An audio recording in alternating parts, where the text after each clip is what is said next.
think I need to listen to that soundtrack every day when I'm ready to go to work or something. Surprised, none of y'all were singing along. Some of y'all were mouthing those words. You just didn't want to get audibly let everybody know that was coming out. We'll be looking back at those songs and why it is that they're catchy and why they kind of stick somewhere within us and why they just kind of, they become an anthem. Even if you don't have kids, there's just a piece of it that you just kind of, you don't know why. You don't know why there's a connection there.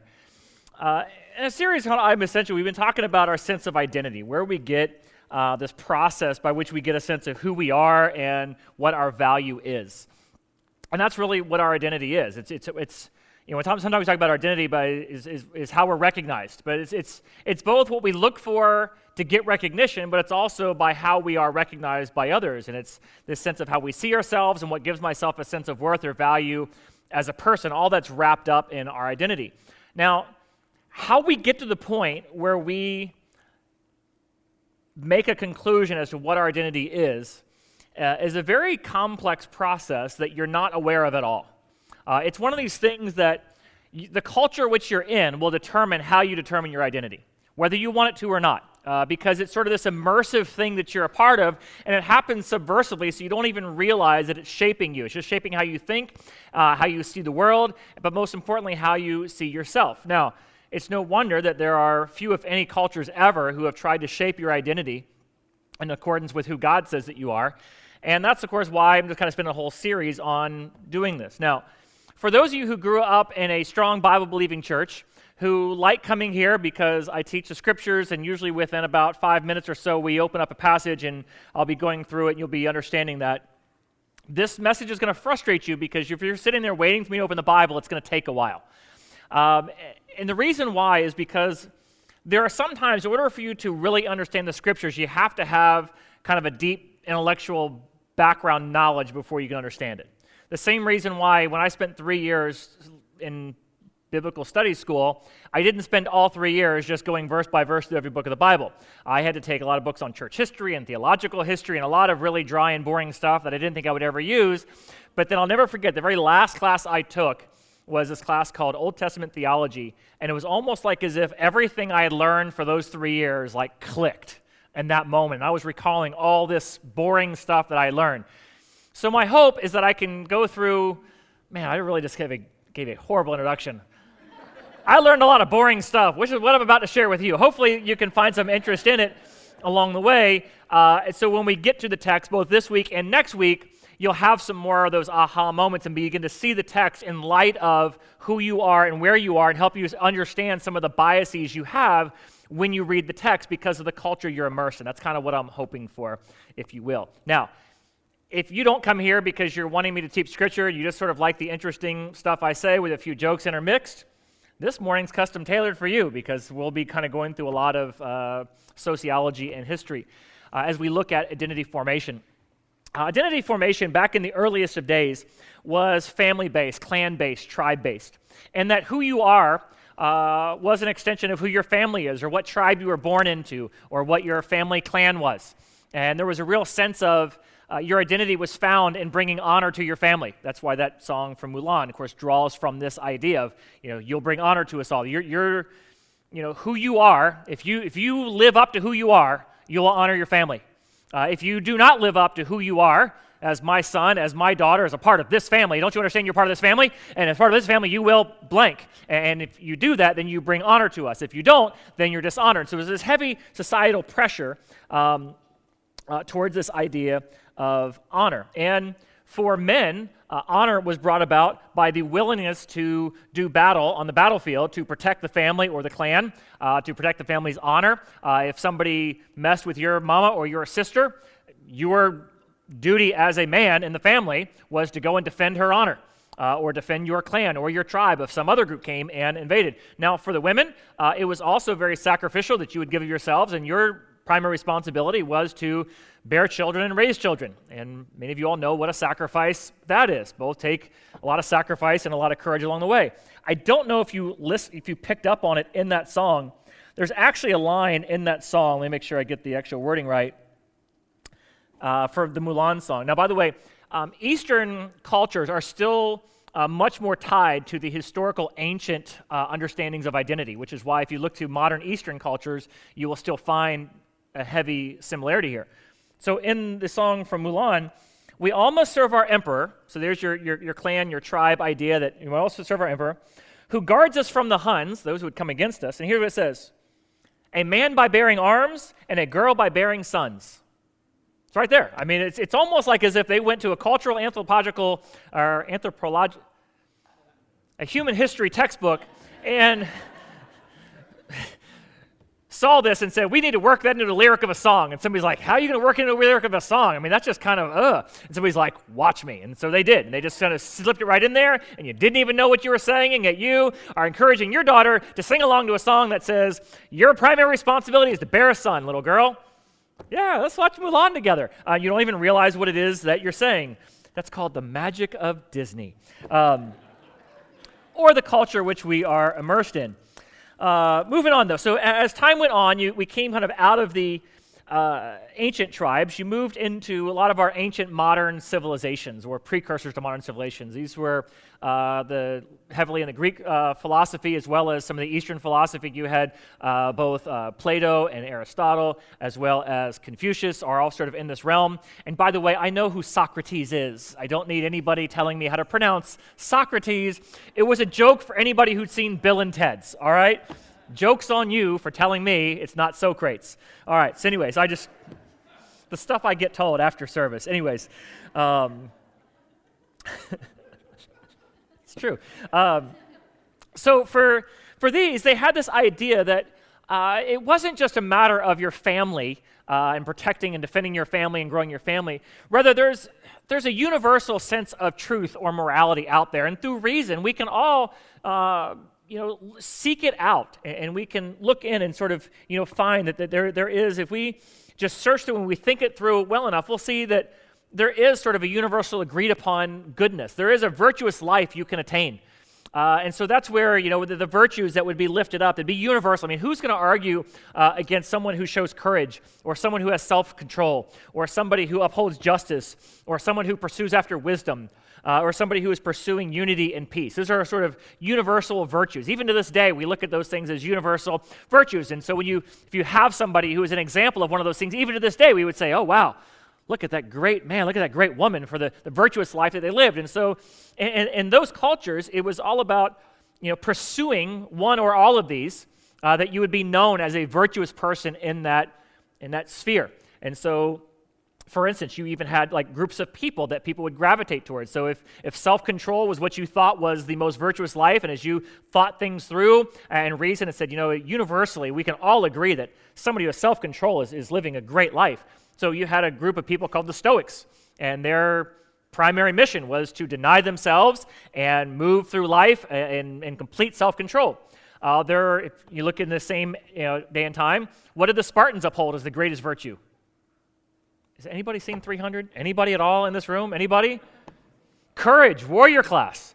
And to be accepted is to uphold the values of courage as a warrior amongst the clan. It wasn't so much about you'll bring honor to your clan by being a soldier. No, this is what it truly means to be a man.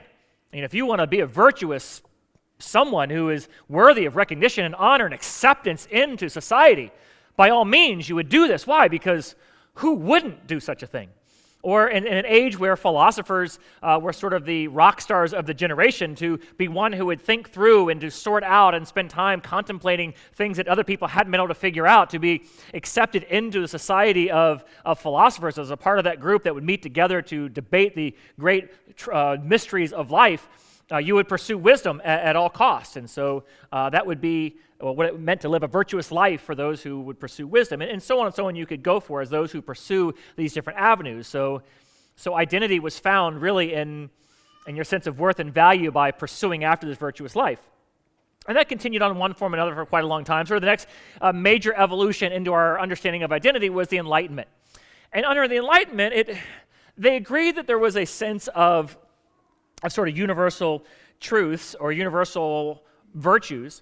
However, we don't look to the ancient text or the ancient writers. We wouldn't go back to Plato or Socrates or anybody like that to define for us what is truly virtuous. We wouldn't look to religious texts, whether that be in Christianity or in any other faith, for a picture of what the universalistic, moralistic, virtuous life is.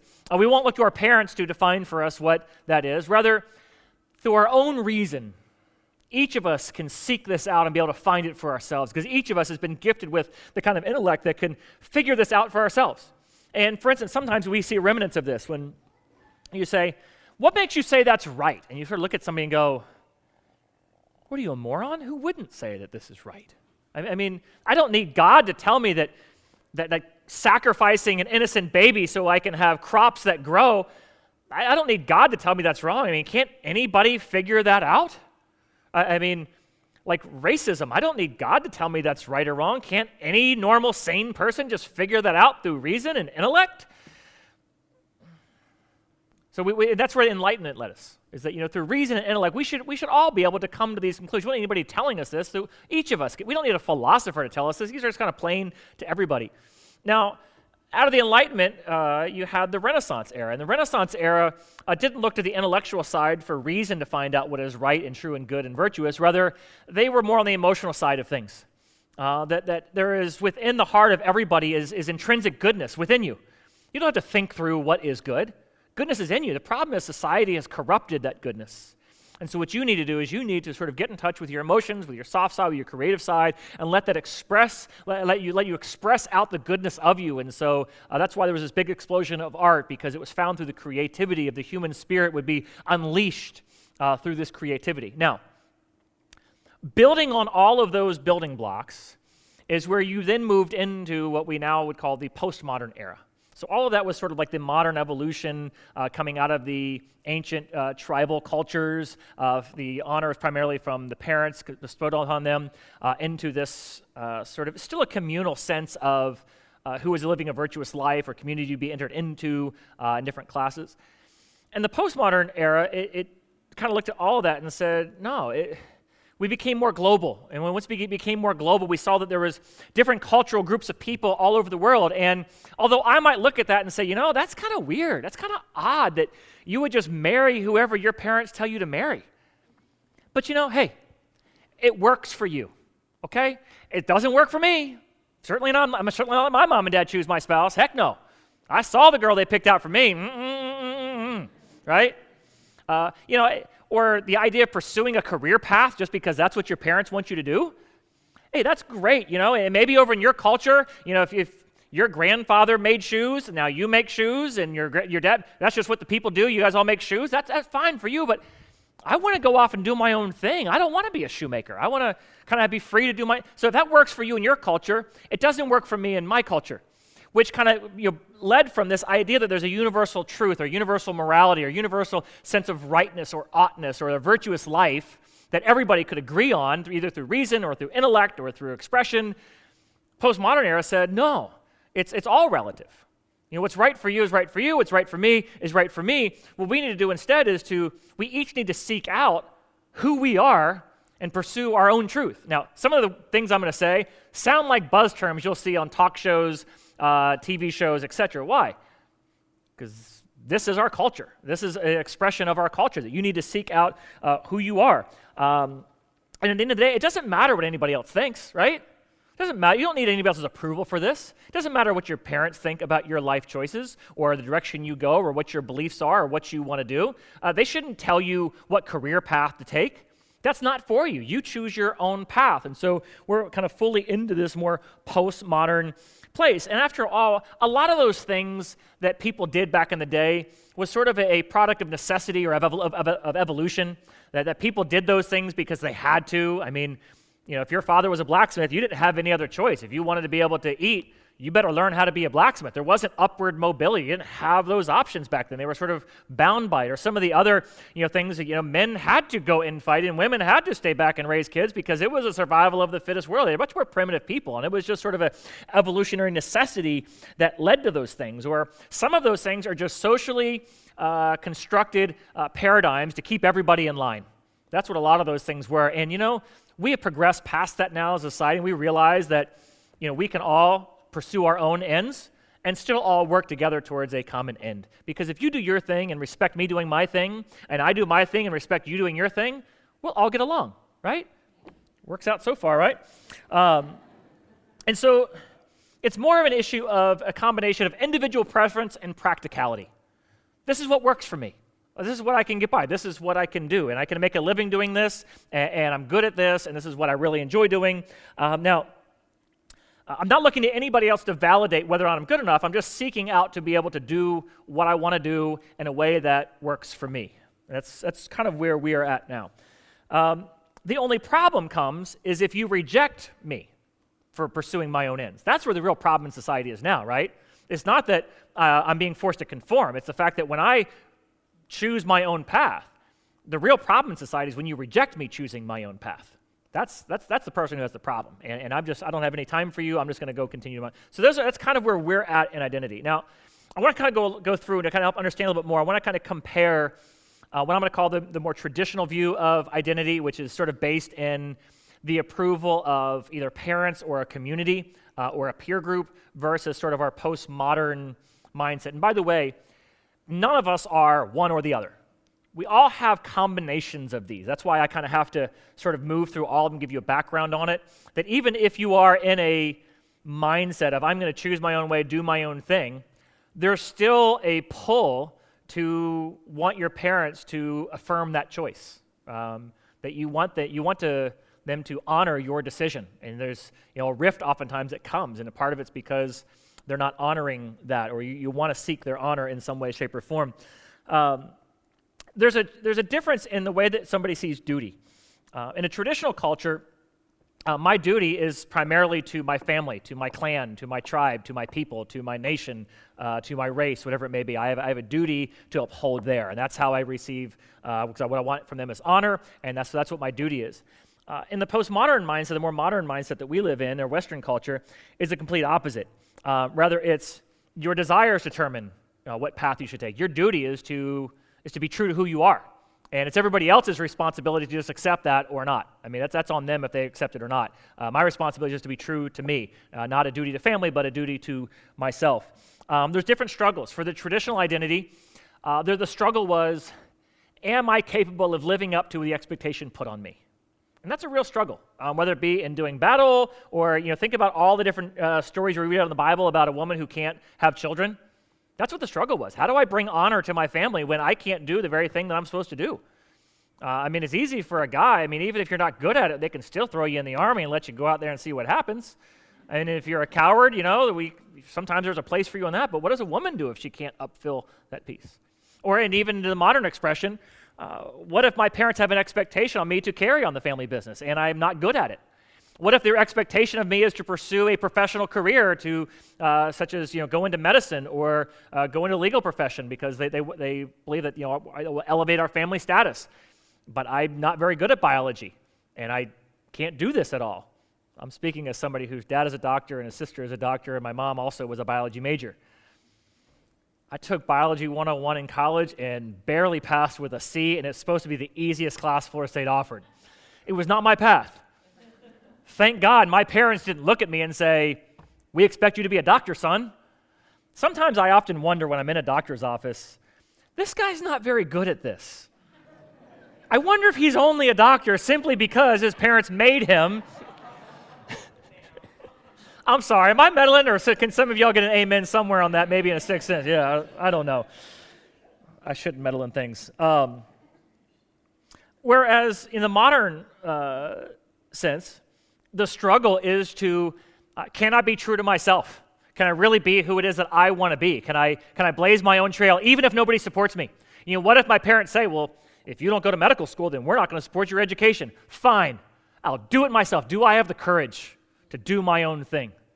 And at the end of the day, I'm going to do my own thing. And if you don't agree with it, well, I will just yell at you and I will beat you into submission until you accept it. Or I will succeed in spite of you just so I can say, how do you like me now? Is there anything more American than that?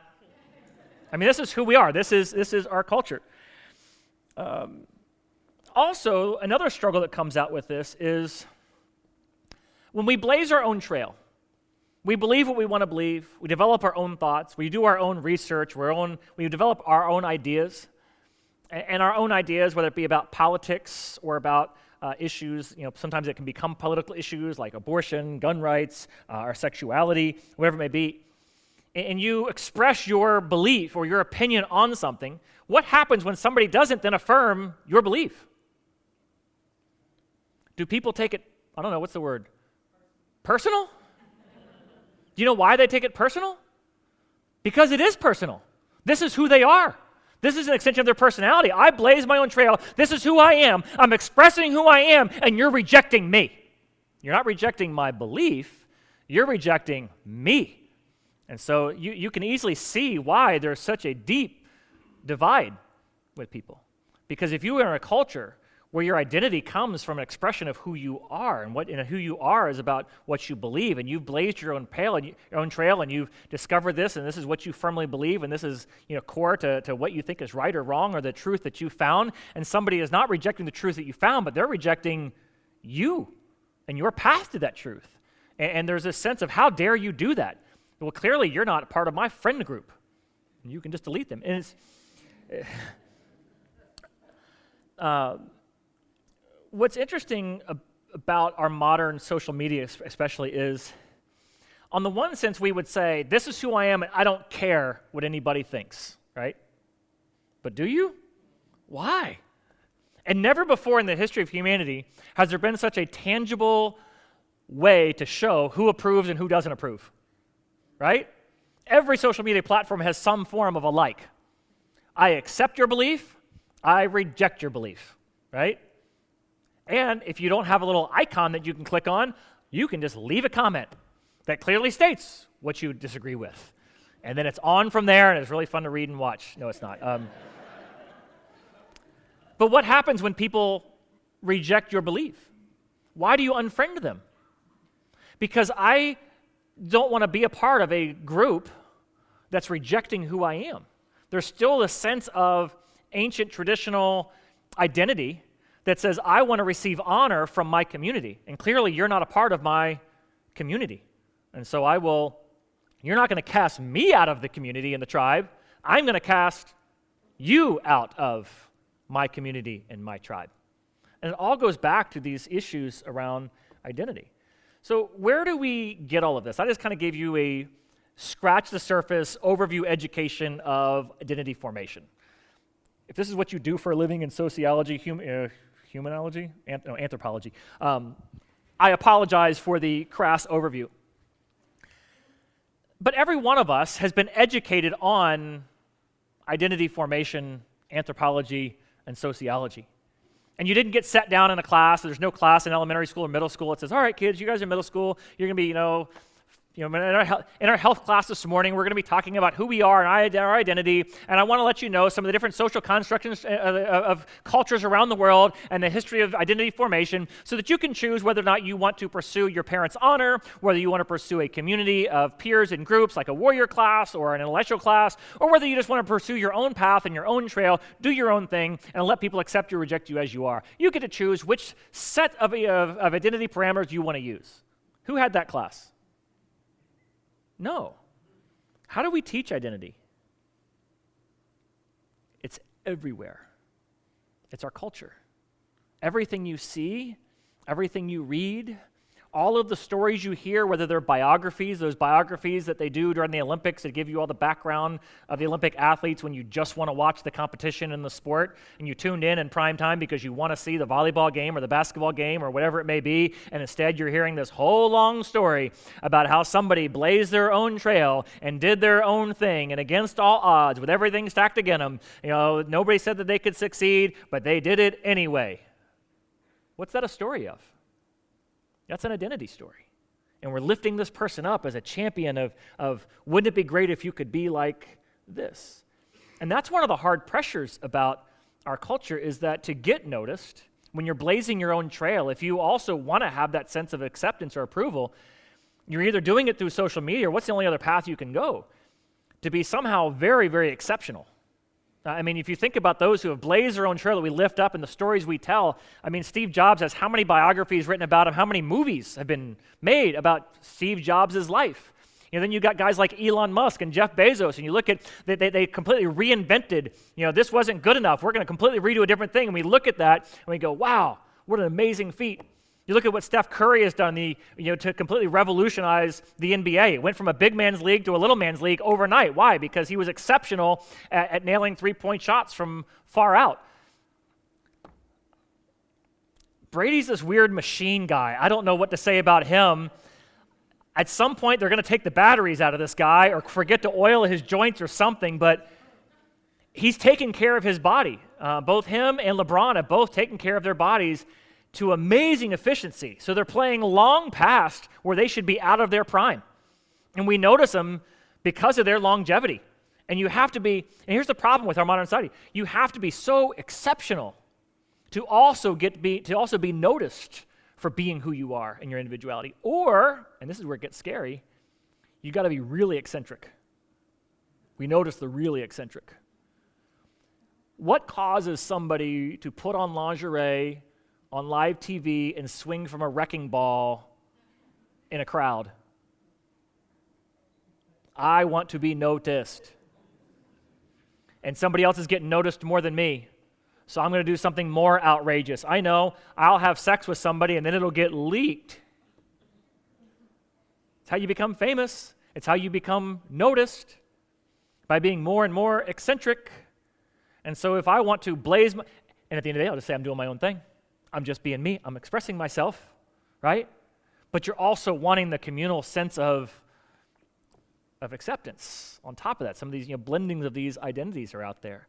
And it gets really, really crazy. And the worst is when you see your own kids going down these paths of doing these things that are more and more outlandish and, abuse your body more and your life more simply because you want the recognition to have the identity confirmation. Identity, once again, was about who I am and my sense of worth.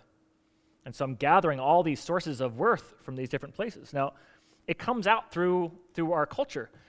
So the Mulan song, what is the Mulan? We talked about it as an example of traditional cultural identity, right? But is that what the movie of Mulan is really about? Is it about affirming the traditional value of honor? No, it's the exact opposite. It's kind of under the cloak of that. What does she do? I'm not going to do what my family wants me to do. They said only men could join the army. Well, I'm going to join the army as a woman, and I'm going to do my own thing, and here's how I'm going to bring honor. I'm going to get honor by doing it my own way, and how's the movie end? The nation gives her honor, and most importantly, her family gives her honor. And she did bring honor to us all, but how did she do it? Not by doing what mom and dad wanted her to, but by blazing her own trail. The Frozen movie, what was that about? Well, if you don't know the song that you were singing earlier, you were mouthing the words even if it wasn't audible. Be the good girl you always want me to be.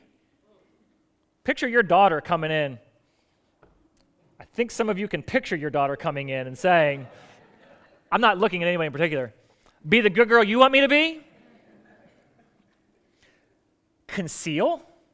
You're telling me not to feel? To not let anybody know? Well, now they know, don't they? Because I just let it go. I let it go. I'm not holding back anymore.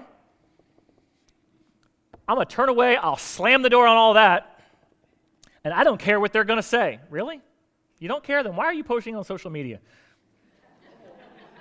Next verse. It's time to see what I can do. Test the limits and break through. Now this next line. This is a line that you sing with your kids with a smile on your face. But is this what you want to be the ethos of your house? No right, no wrong, no rules for me, I'm free. You need to clean your room. No, I don't. No rules, Mom. I'm free to do whatever I want to do today. You need to say you're sorry to your sister. You need to do the right thing and go apologize. Mom, there's no right. There's no wrong. I'm free to punch her if I want to. Maybe I'm taking it too far. I don't know. But the ethos behind this is, you're not going to tell me what to do. I don't have to conform to you. I'm going to be my own person. And I don't care what you think. I'm just going to let it all go and do my own thing. I'll walk away from everything if that's what I have to do. So we tell ourselves these stories. We're immersed in these stories, and it shapes how we see ourselves. Now, what's the problem with that? The problem is your identity is not found or given to you by your parents in seeking their honor. Your identity is not based in a community or group or a tribe of people conferring on you acceptance or validation. Your identity isn't found in being unique or different or eccentric or exceptional. Your identity is simply found in the fact of who you are, whose you are. God created you. You're His. That's it. Now, this shapes how we read Scripture. When Jesus tells the parable of the prodigal son, how you understand identity formation is going to change how you understand the story. I don't know if at some point I want to do a whole series on this. It's not going to be in this one. There's a book called The 3D Gospel, great book. I've been reading through it. And it talks about how the three different paradigms of salvation around the world. One is the honor-shame culture. One of them is the law-justice culture. And the other one is a guilt. Is it guilt-shame? I can't remember how that goes. Anyways, not as good on the throw. I'm not all the way through the book yet. But how you read the parable of the prodigal son depends on what paradigm you're coming out of. For one culture, if you don't know the story, in Luke 15, it's about a son who goes to his dad and says, Dad, I wish you were dead so I could have all my inheritance money so I can leave and go off and do my own thing. Things don't work out for him too well. He makes a lot of bad choices, a lot of bad decisions, commits a lot of sins, and eventually realizes he's made a lot of mistakes and comes back home groveling, hoping that he can just work at his dad's house, not as a son, not fully accepted, just kind of work there and kind of get himself back on his feet. That's kind of the story. You can read about it in Luke 15. In the honor culture, they would look at it and say, what the son's great sin is he did not honor his father. In our Western culture, is he pursued his own path, but it was a bad path by any stretch of imagination. I mean, after all, what does it say? What did he do? What stands out to us? What did he do when he was in that faraway land? What was that? Say it loud. Come on, you adulterer, say it loud. See what I did there? He was out with prostitutes, right? Now, the thing about that is regardless of whatever cultural background you come from, you can pursue whatever path you want to, but there are certain universal things we all agree on and say, that's categorically bad, you can't do that, right? You shouldn't, even if that's who if you do that, that's not who you are, right? Like going around with prostitutes, nobody, brags on social media, says, I just want to let you all know, I may have been a player back in my day, but I ain't got nothing on my son. Who makes that post, right? Nobody, right? You don't lift that up as a value and say, well, my son's, blazing his own trail, and he's, with more women than I ever could have been with. That's not something we lift up, which is why, and here's why. Last week when I had you say, I'm a sinner, that was kind of generic. We're all sinners. Who's going to deny that, right? But when I said, say that you're a murderer, say that you're an adulterer, there's a piece of you that checked up on those. Because even though you wouldn't say, I'm in an honor culture, there's no honor in that, right? Even though you've actually done that by pursuing your own path, you don't want to fess to that. Because it shakes at your core of who you are. And my sense of worth or acceptance in some way is going to be connected to that. And when the son gets to the point where he's down there feeding pigs, he says this thing, he says, I am no longer worthy of being called your son. Let me reinterpret that. Let me rephrase that. I am no longer worthy of being who I am. He didn't say that. If he'd said that, he may have, that doesn't make any sense, right? How can you not be worthy of who you are? It's who you are. He says, I'm no longer worthy of being a son, because he had this mindset that I had to earn my place of honor in the family, or that I tried to pursue my own path, but I have failed.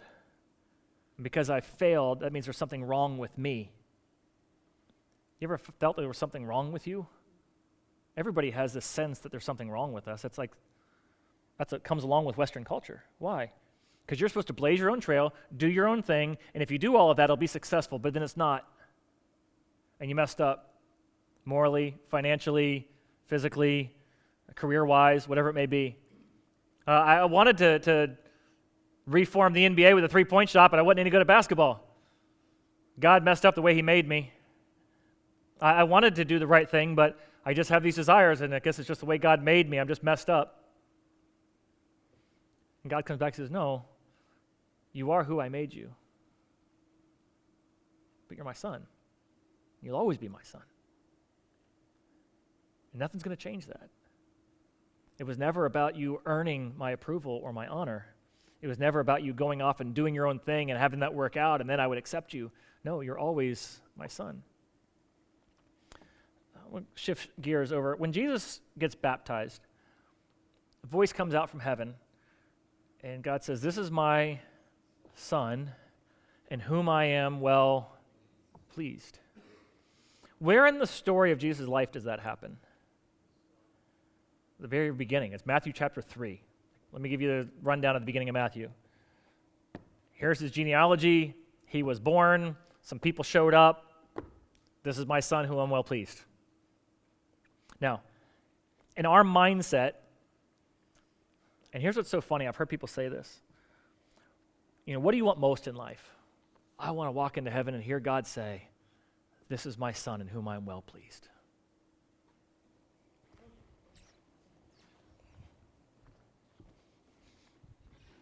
If you say that, what you've just said is, I am holding on so tightly to my understanding of who I am based on my cultural cues of identity, and I want to somehow shove God into that. And we think that it's spiritual to say, I don't look to my parents for honor. I'm not looking to society for honor. I'm looking to God for honor. And so I will do what I need to do before God to be honored by him. That one day I could be worthy of him saying, this is my son in whom I'm well pleased. As if God said that to Jesus when he was on the cross. That's where we think it came. That's what our theology portrays. Because after all, after Jesus lived a sinless life and is up on the cross dying for the sins of the world, mission accomplished, right then is when most of us as parents would want to look down on our child and say, that's my boy. You made me so proud today. When does God say it?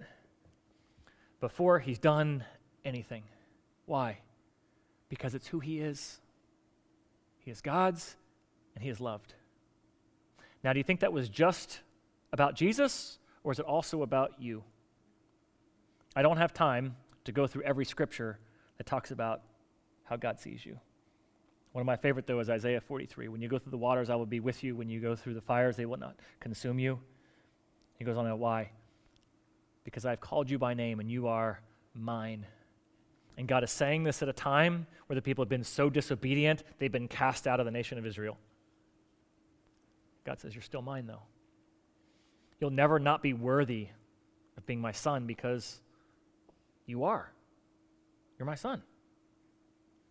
My child could never come to me and say, Dad, I'm no longer your son, man. After what I did, I wrecked the car, ruined it.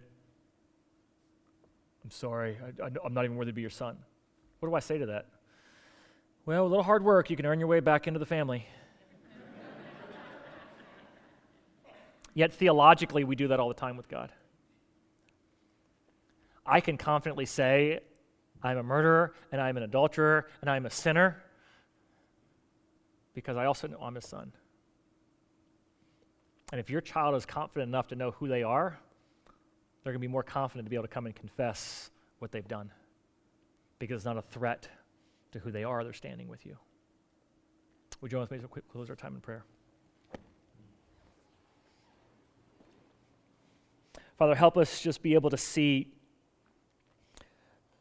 beyond everything we've been immersed in, beyond every performance-based paradigm that's told us who we are, what we have to do to be accepted or loved, and simply understand, Father, we are yours. Each and every one of us is not an accident of biology or evolution, Father. Rather, we are your creation. We are fearfully and wonderfully made.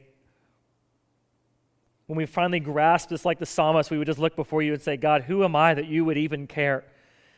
And your answer throughout Scripture is a resounding, you are mine.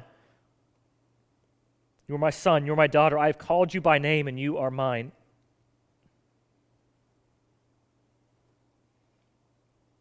Father, may what we do not be out of any desire to earn your honor or earn your acceptance. but be simply living out who it is that we truly are. We truly are the child of the King, a being that's destined for another world, that was created to have a loving relationship with you that we would last for all eternity. Father, allow that to be our source of identity, our sense of identity of who we truly are. And in Jesus' name we pray. Amen.